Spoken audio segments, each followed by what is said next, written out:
Hello and welcome my dear student. बेटा कैसे हैं भाई आप लोग। तो ऐसे जितने भी स्टूडेंट हैं जिन्होंने क्लास 10th में कॉमर्स ली है, यानी कि कॉमर्स के वो स्टूडेंट हैं और वो बड़े परेशान है कि सर हमारा सिलेबस नहीं हो पा रहा है, हमें ट्यूशन लगाना पड़ रहा है या यूट्यूब पर हमें प्रॉपर क्लासेस नहीं मिल रही हैं।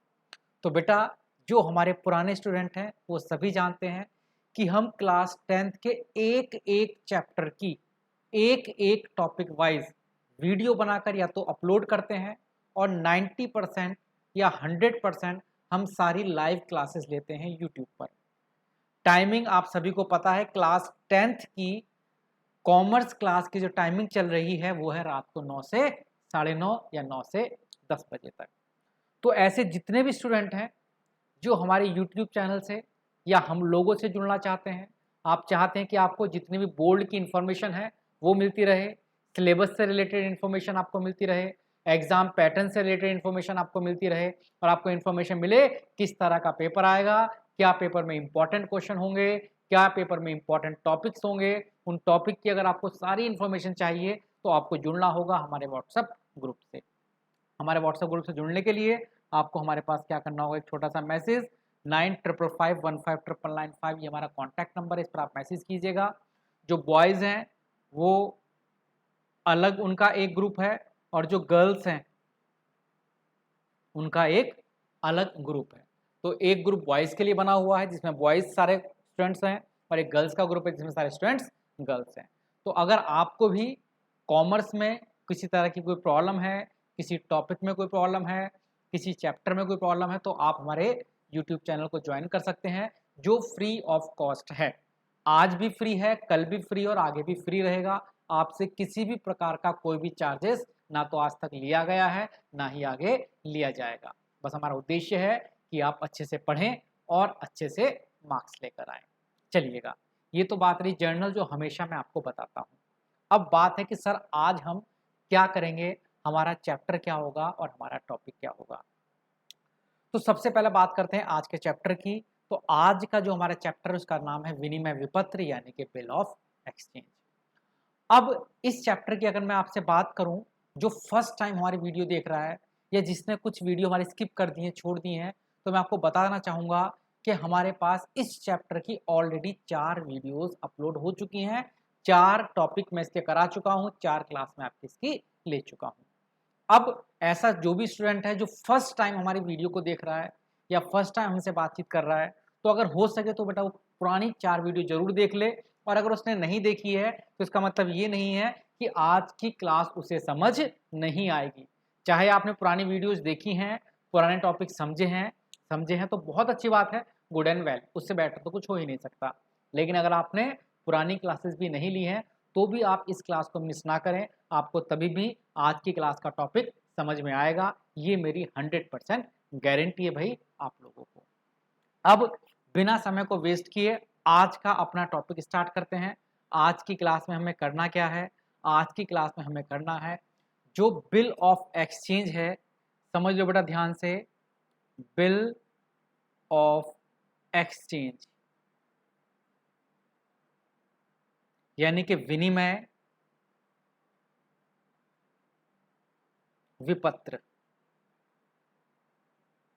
हम इस ये तो चैप्टर का नाम रहा जो हमारा चैप्टर करने वाले हैं, और इस चैप्टर में टॉपिक हमारे पास क्या है, जिस टॉपिक की आज हम चर्चा करेंगे, very very very important topic है। अब तक जो हमने 4 क्लास में पढ़ा है उस 4 क्लास में पढ़ा हुआ तो पेपर में आएगा, बट इस टॉपिक को ऐड करने के साथ, यानी कि पुरानी वाला तो आना ही है बट ये टॉपिक भी उसके अंदर आना है। ये 100% गारंटी है कि जो आज का टॉपिक हम कराने वाले हैं ये एग्जाम के अंदर आएगा। टॉपिक का नाम है बिल का अनादरण यानी कि डिसऑनर ऑफ बिल। बिल का अनादरण, डिसऑनर ऑफ बिल। अब एक छोटी सी बात और, कुछ ऐसे स्टूडेंट हैं जो जर्नल एंट्री भी बिल्कुल प्योर हिंदी में करते हैं। तो पहले तो बेटा मैं हमेशा उन बच्चों से कहना चाहूँगा कोशिश करो इंग्लिश में आपकी जर्नल एंट्री हो, कम से कम जर्नल एंट्री तो हिंदी में ना बनाकर इंग्लिश में ही बनाएं। प्रश्न हिंदी में आएगा, हिंदी में पढ़ें, बाकी सारी थ्योरी हिंदी में लिखें, लेकिन जो जर्नल एंट्री बेटा वो कोशिश की जाए कि आप इंग्लिश में ही बनाओ, वही बेटर। अगर आप वास्तव में अपना फ्यूचर बनाना चाहते हो, आप कॉमर्स में कुछ करना चाहते हो तो हिंदी की जनरल एंट्री बेटा कॉमर्स के अंदर नहीं होती, ना कोई वैल्यू है, ना कभी आगे चलकर आपको करनी होगी। कोई पुस्तक आपको ऐसी नहीं मिलेगी, कोई कंपनी आपको ऐसी नहीं मिलेगी जहाँ पर आप जनरल एंट्री हिंदी में करें। तो ये मेरी आपसे बड़ी हम्बल रिक्वेस्ट है कि कम से कम जनरल एंट्री बेटा आप हिंदी में छोड़कर इंग्लिश में बनाना सीख लें। और अगर आपको नहीं आती है तो आप मुझे बोलें, मैं उसके लिए एक सेपरेट वीडियो बना कर आपके पास भेज दूंगा। कुछ यूट्यूब पर जनरल एंट्री कैसे बनाई जाती हैं हमारे वीडियो पड़ी हुई भी हैं। और लेकिन अगर तभी भी आपको नहीं आती तो खैर मैं कोशिश करूंगा इस चैप्टर की जो बिल्कुल प्योर हिंदी में जनरल एंट्री है उसकी वीडियो बनाकर अपलोड करूंगा, आप वहां से वो भी देख सकते हैं। तो फिलहाल रिवर्स टू टॉपिक पर वापसी आते हैं बेटा। बिल ऑफ एक्सचेंज विनिमय विपत्र नाम के चैप्टर में टॉपिक का नाम क्या है? बिल का अनादरण। बिल का अनादरण क्या होता है और कैसे बिल का अनादरण करते हैं, यानी कि डिसऑनर ऑफ बिल क्या होता है, पहले इस टॉपिक की चर्चा कर लेते हैं, इसके बारे में थोड़ी सी चर्चा कर लेते हैं, फिर करेंगे बातचीत थोड़ी सी आगे। देखो बेटा, बिल के अनादरण का मतलब क्या है, जो फर्स्ट टाइम इस चैप्टर को पढ़ रहे हैं वो भी समझ लें, जिन्हें पहले से आता है वो तो बहुत ही अच्छी बात है। मान लेते हैं एक ए नाम का पर्सन है और एक बी नाम का पर्सन है। इस ए नाम के पर्सन ने क्या किया, बी नाम के पर्सन को 10,000 रुपए का 10,000 रुपए का सामान बेचा और बी ने इसे पैसे ना देकर एक कागज लिख दिया, एक कागज दे दिया जिस पर लिखा है कि बी ने क्या बोला है कि भैया मैं आपको पैसे 3 महीने के बाद दूंगा। यानी कि जिसे हम बोला करते थे बेटा, मैं इसके कंप्लीट जो टॉपिक है वो मैं आपको, आप अगर सारी वीडियो देखोगे आपको पता लगेगा। फिलहाल मैं शॉर्ट में आपको बता रहा हूँ जो फर्स्ट टाइम वाले हैं कि ए ने बी को 10,000 का सामान बेचा, उसके बदले बी ने एक कागज पर लिख कर दिया कि भैया मैं आपको पैसे दूंगा 3 महीने के बाद, यानी कि उसे बोलते हैं बिल या बिल रिसेवेबल। और बी ने क्या बोला कि मैं आपको पैसे 3 महीने के बाद दूंगा, तो बी ने एक 3 मंथ का बिल दे दिया किसे, ए को, कि 3 महीने तक रुको मैं आपको पैसे दे दूंगा। अब हुआ ये, जब 3 महीने कंप्लीट हो गए तो ए क्या होगा, ए अपने इस कागज को लेकर किसके पास जाएगा, बी के पास जाएगा कि भैया 3 महीने पूरे हो गए, अब ऐसा करो भैया मेरे पैसे दे दो, 3 महीने हो गए अब आप मुझे पैसे दे दो। और हुआ यूं, नॉर्मल अब तक हम जो क्वेश्चन कर रहे थे बी पेमेंट कर दिया करता था। बिल के अनादरण या डिसऑनर ऑफ बिल का मतलब है कि जब ए अपना बिल बी के सामने लेकर जाएगा तो बी इस बिल का पेमेंट करने से मना कर देगा। बी बोलेगा कि भैया मैं इसका पेमेंट नहीं करूंगा। बी ने उस बिल का पेमेंट करने से मना कर दिया। कारण आप कहोगे सर कारण क्या है, कारण कुछ भी रहा हो, ये आपके लिए टॉपिक नहीं है कि भैया क्यों मना कर दिया, बस बी ने बिल का पेमेंट करने से मना, कैसे बोलते हैं, बी ने इसे अनादरित कर दिया। क्या लिखा होगा, बी ने इस बिल को अनादरित कर दिया, मतलब इस बिल की आदर करने से मना कर दिया, भैया मैं इस बिल नहीं मानता, ये गंदा बिल है, खराब बिल है, फटा हुआ बिल है, पुराना बिल है, मेरा नहीं है, कुछ भी कारण रहा हो, बी ने बिल का पेमेंट करने से मना कर दिया और इसी को बोला जाता है बिल का अनादरण। तो नॉर्मली इसके बाद होता क्या है, जब बी इस बिल का पेमेंट करने से मना करता है तो ऐसी कंडीशन में ए को इस बिल को लेकर जाना होता है, एक नोटरी होता है, नोटरी के पास। कहां लेकर जाएगा ए उस बिल को, नोटरी के पास। जैसे वकील होते हैं ना बेटा, सेम उसी टाइप से नोटरी होता है ना, आपको तो शॉर्ट में बताता हूँ, एक तरह का वकील आप समझ सकते हो। नोटरी के पास लेकर जाएगा और उस नोटरी से उस बिल पर स्टैंप लगवाएगा कि ये बिल बिल्कुल सही है। नोटरी उस पर क्या लगाता है, स्टैंप लगाता है कि बिल बिल्कुल करेक्ट है, बिल में कोई कमी नहीं है। तो नोटरी उस पर स्टैंप लगाएगा तो उसके कुछ क्या लेगा बेटा, वो व्यय लेगा, चार्जेस लेगा। कुछ नोटरी के व्यय आते हैं बेटा, 20 रुपए 50 रुपए कुछ भी हो सकता है बेटा, पेपर के अंदर हो सकता हो, दे रखा हो 200 रुपए दे रखे हो। तो बात को समझो, अब पूरा प्रश्न बन गया बेटा आपके पास। ये मजाक मजाक में मैं आपको कहानी सुना रहा था, लेकिन कहानी सुनाते सुनाते पूरा प्रश्न भी बन गया है। प्रश्न क्या है कि ए ने 10,000 रुपए का माल बी को बेचा। देखो आपको बात को एक एक बात को बहुत ध्यान से समझना होगा, वीडियो को स्किप नहीं करना है, वीडियो को बीच में छोड़कर नहीं जाना है, और साथ में इन प्रश्नों को कॉपी पर भी लिखना है ताकि आपका हर एक टॉपिक क्या हो जाए, क्लियर हो जाए। जो बच्चे पूरी क्लास डेली क्लास लेते हैं बेटा उन्हें पता उनका एक रजिस्टर मेंटेन हो चुका होगा जो वास्तव में क्लास ले रहे हैं। कुछ बेटा ऐसे बच्चे भी हैं, 10-12 बच्चों ने बेटा मेरे पास क्या किया, अपने रजिस्टर की फोटो भेजी है और उन्होंने इतना मोटा रजिस्टर बना रखा है जिनका इतना लगभग लगभग आधा रजिस्टर भर भी गया है हमारे नोट से, हमारे क्वेश्चन करके, जो वास्तव में पढ़ रहे हैं। जो सिर्फ मजाक के लिए पढ़ते हैं उनकी तो क्या कहना है। तो ए ने बी को 10,000 रुपए का सामान बेचा, उसके बदले बी ने ए को बिल दिया कि भैया मैं पेमेंट 3 महीने बाद करूंगा, अभी रिक्वेस्ट कर रहा हूँ। ए 3 महीने तक रुका, रुकने के बाद जैसे ही बी के पास गया तो बी ने इस बिल को अनादरित कर दिया और ए को नोटरी व्यय देने पड़े। कितने नोटरी व्यय देने पड़े? 200 रुपए के ए को नोटरी के व्यय देने पड़े। अब आपसे प्रश्न आएगा, आपसे प्रश्न पूछा जाएगा कि आपको क्या करनी है, इसके अंदर जर्नल एंट्री करो in the book of A, in the book of B. A और बी दोनों की पुस्तकों में आपको क्या करनी है? जर्नल एंट्री करनी है। तो अब ए और बी दोनों की पुस्तकों में जर्नल एंट्री कैसे होंगी, हम थोड़ी बात कर लेते हैं बेटा। मैं आपको यहाँ पर जर्नल एंट्री थोड़ी शॉर्ट में करा रहा हूँ बेटा, यहाँ पूरा फॉर्मेट बनाकर नहीं करा रहा हूँ, शॉर्ट में बता रहा हूँ कि शॉर्ट में जर्नल एंट्री क्या बनेगी in the book of A, in the book of B. मैं यहाँ पर ये जो मैंने दो पार्ट कर दिए हैं, एक ये ए की पुस्तकें हैं, ए अपने यहाँ पर क्या क्या जर्नल एंट्री बनाएगा, एक ये बी की पुस्तकें हैं, बी अपने यहाँ पर क्या क्या जर्नल एंट्री बनाएगा। तो मैं दोनों यहाँ पर आपको दिखाने की कोशिश कर रहा हूँ ताकि आप इजीली समझ सको। सबसे पहले मैंने बोला था बेटा ए ने बी को 50,000 रुपये का 10,000 रुपये का सामान बेचा। जब ए बी को सामान बेचता है तो आप बड़े होशियार बच्चे हो, सभी को जर्नल एंट्री आती है। जब ए ने सामान बेचा होगा बी को, तो बी अपने यहाँ ए अपने यहाँ पर क्या जर्नल एंट्री बनाएगा? बी अकाउंट डेबिट, वैसे नाम के आगे अकाउंट नहीं लगाते बेटा, मैं खुद बोल रहा हूँ, बी अकाउंट डेबिट टू में सेल्स। हम ए क्या बोलेगा कि मैंने बी को सामान बेचा है। कितने का सामान बेचा है? 10,000 रुपये का। पहली जनरल एंट्री हो गई B account debit to sales, B को सामान बेचा 10,000 रुपये का, पहली जनरल एंट्री। अब बी अपने यहाँ पर क्या बनाएगा? भाई बी, ए ने तो सामान बेचा था तो ए ने क्या बनाया? बी टू सेल्स, मैंने बी को सामान बेचा। ए ने खरीदा है, सॉरी बी ने क्या किया? खरीदा है। तो बी क्या बोलेगा? भैया मैंने तो खरीदा है। और याद रखना खरीदने की जनरल एंट्री क्या होती है, अगर जिसे नहीं आती वो रट भी सकता है, परचेज अकाउंट डेबिट। खरीदने की एंट्री क्या होती है? Purchase account debit.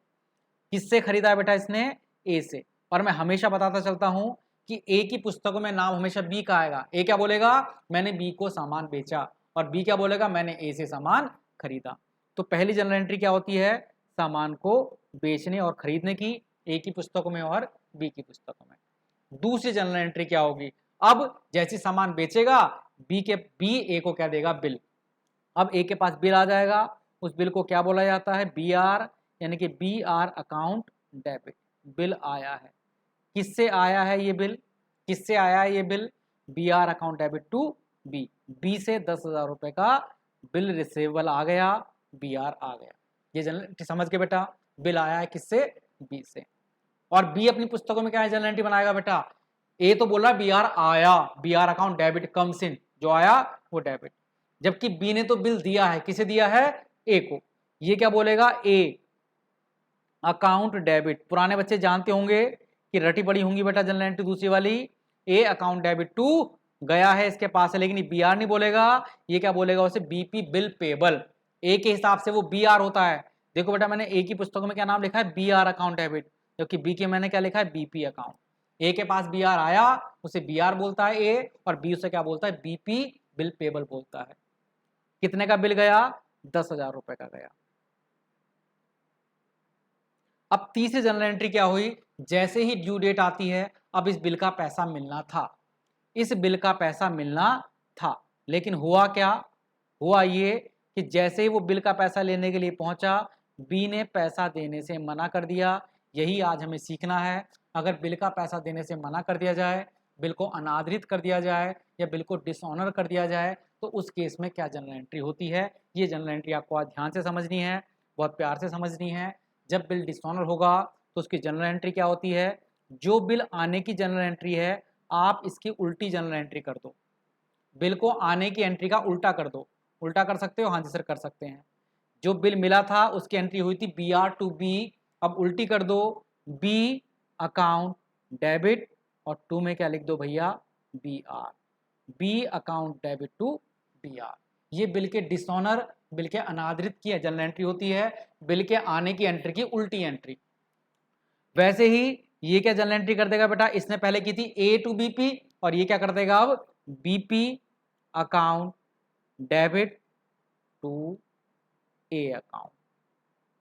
लेकिन खत्म होगी क्या? नहीं सर, अभी खत्म नहीं हुई। जब भी बिल डिसऑनर होगा तो मैं आपको समझाने के हिसाब से बता रहा हूं कि जो बिल आने की एंट्री होती है उसकी रिवर्स एंट्री कर देते हैं। बिल आने की एंट्री क्या होती है? B R to B. अब बिल डिसऑनर हुआ तो बी ऊपर कर दो, नीचे क्या कर दो? B R. वैसे ही बी की बुक में जो बिल देने की एंट्री हुई थी ए को बीपी दिया, ए टू बीपी, बिल डिसऑनर की एंट्री उसकी उल्टी करनी है, बीपी ऊपर और ए नीचे। अब उसके अलावा मैंने आपको यहाँ पर एक शब्द और लिखा है कि जब बिल डिसऑनर होता है तो ए को नोटरी से उस बिल पर साइन कराने होते हैं, नोटरी उस साइन के बदले कुछ पैसा लेता है जिसे नोटरी व्यय बोलते हैं। तो भैया क्वेश्चन में जो नोटरी व्यय होंगे ये भी इसी ही जनरल एंट्री में दिखाए जाएंगे, और किस नाम से दिखाए जाएंगे देख लो बेटा ध्यान से। आप जनरल एंट्री क्या बनाओगे, अब प्रॉपर जनरल एंट्री क्या बनेगी, B account debit to B R, और टू में ही आप क्या लिखना पड़ेगा, कैश। ये कैश क्या है भाई, ये कैश है जो उस बिल को नोटरी से साइन कराने पड़ेंगे ए को, जो उसका पैसा जाएगा उसके, और यहाँ पर आपको और दिखाना है। यानी कि आप बोलोगे 10,000 का तो बी आर चला गया, 200 रुपये हमें नोटरी को देने पड़े, तो टोटल बी के नाम में कितना पैसा आएगा, 10,200। एक तरह से बी से 10,200 रुपये लेने हैं। जनरल एंट्री बनाने का तरीका क्या है, आने की एंट्री को उल्टा कर दो, मैं समझाने के हिसाब से बताऊंगा बेटा, और साथ में टू में क्या लिख दो, कैश, कैश भी गया। वैसे ही बी की पुस्तक में जनरल एंट्री क्या बनेगी, जो बिल देने की थी उसकी रिवर्स एंट्री कर दो। रिवर्स एंट्री क्या हुई, A account debit to BP, ये थी आने की बिल देने की एंट्री, इसका उल्टा बीपी टू में ए। और साथ में आपको यहां पर एक शब्द और लिखना है बीपी के साथ में, नोटिंग चार्जेस, अकाउंट भी क्या करना है, डेबिट। बस थोड़ा सा ये वर्ड याद रखना है, ए की पुस्तकों में टू कैश के नाम से लिखना है, ए को पैसा देना पड़ा, कैश देना पड़ा नोटरी का, तो B account debit to B R to cash. जबकि बी की पुस्तक में आपको क्या लिखना है, बी की पुस्तक में आपको लिखना है BP account debit noting charges account debit to में ए अकाउंट। बीपी कितने का था, 10,000 रुपए का, नोटिंग चार्जेस कितने के थे, 200 रुपए के, टोटल ए को कितना पैसा देना पड़ेगा इसे, 10,200 रुपए। इस जनरल एंट्री को उतार लो, वेरी वेरी वेरी इंपॉर्टेंट है। पेपर में जो प्रश्न आएगा मैं आपको लिख कर गारंटी के साथ दे सकता हूं कि पेपर हमें में क्वेश्चन हमेशा कौन सा आता है, जब बिल डिसऑनर होता है वही वाली जनरल एंट्री आती है। तो ये 3 जनरल एंट्री आप समझ गए, जो फर्स्ट टाइम वाले बच्चे हैं वो भी समझ गए होंगे। सबसे पहले सामान को बेचने की एंट्री करनी है, फिर बिल के आने की एंट्री करनी है, और जब वो बिल का पेमेंट नहीं करेगा तो बिल को डिसऑनर, इंग्लिश में क्या बोलते हैं इसे, डिसऑनर। मैं बार बार से बिल का अनादरण नहीं बोलूंगा, मैं डिसऑनर ही बोलूंगा, कि कम से कम आप इतनी बातें तो इतनी तो इंग्लिश समझ जाओ कि अनादरण को क्या बोलते हैं, डिसऑनर बोलते हैं। तीसरा, बिल के डिसऑनर की एंट्री करनी है, इसे आप समझ लो। जिन क्वेश्चन के अंदर नोटिंग चार्ज दे रखे हैं उसमें तो टू कैश लिखना है, हो सकता है किसी क्वेश्चन में ना दे रखे हो कि नोटरी को कुछ पैसा व्यय दिया है, अगर नहीं दे रखा तो बस simple B to B R हो जाएगी और क्वेश्चन खत्म हो जाएगा। तो इस तरह से आज हमने क्या किया, हमने सीखा है आज कि अगर बिल का अनादरण होता है तो उस केस में क्या जनरल एंट्री बनती है। वो बच्चे जो डेली अपनी बुक बनाते हैं, कॉपी बनाते हैं बेटा, वो इस क्वेश्चन को जल्दी से इसका स्क्रीनशॉट ले लें।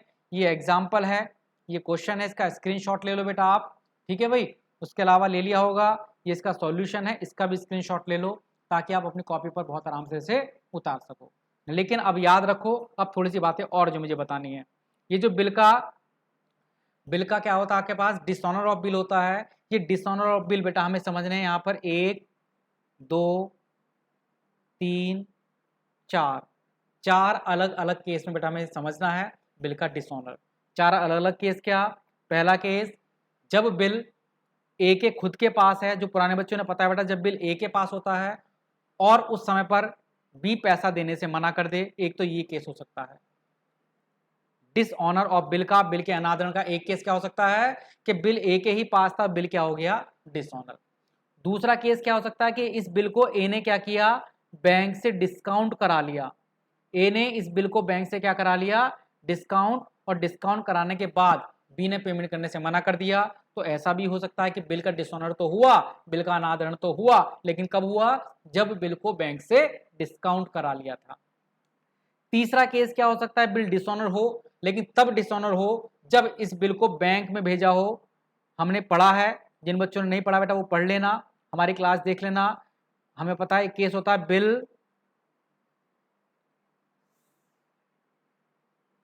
सॉरी भाई, एक केस होता है एंडोर्समेंट ऑफ बिल, बिल का बेचान करना। बिल का बेचान करना, अपने बिल को किसी तीसरी पार्टी को दे दिया। ए के पास बिल आया, ए ने अपना बिल किसी सी को दे दिया, और सी को देने के बाद अब बी ने पैसा देने से मना कर दिया, एक ये केस हो सकता है। या लास्ट केस क्या हो सकता है, बिल को हमने सेंड कर दिया हो, बिल सेंड फॉर कलेक्शन। एक ये केस भी होता है, bill sent for collection, bill को कलेक्शन के लिए भेजा है, उसके बाद बिल का क्या हो गया बेटा, अनादरण हो गया। तो बिल का अनादरण, बिल का डिसऑनर सिर्फ एक केस ने, आज हमने सिर्फ पहला केस समझा है कि बिल ए के ही पास था और बिल क्या हो गया, डिसऑनर। ऐसे बहुत सारे केस होंगे जिसमें बिल पहले बैंक के पास चला जाएगा, उसके बाद डिसऑनर होगा, बिल का बेचान कर देंगे, उसके बाद डिसऑनर होगा, बिल को कलेक्शन के लिए भेजेंगे, उसके बाद डिसऑनर होगा। तो बिल का डिसऑनर के यहाँ पर कुल मिलाकर टोटल 4 केसेस हो सकते हैं, जिन 4 केस को हमें समझना है और very very very very important है। तो हर एक क्लास में आपको एक एक केस कराता रहूँगा। तो जल्दी चलिए भाई, आज की क्लास को यहीं पर समाप्त करते हैं अपने एक छोटे से नोटिस के साथ, वही जय हिंद जय भारत। अपना ध्यान रखें, दिक्कत हो आप मुझे पूछ सकते हैं, जो नए बच्चे हैं वो हमारे ग्रुप से जुड़ सकते हैं। ग्रुप से जुड़ने के लिए आप हमें मैसेज कर सकते हैं, कहीं पर किसी प्रकार के ट्यूशन की आवश्यकता नहीं है, फ्री ऑफ कॉस्ट मैं आपको टोटल सिलेबस कराऊंगा। जय हिंद जय भारत।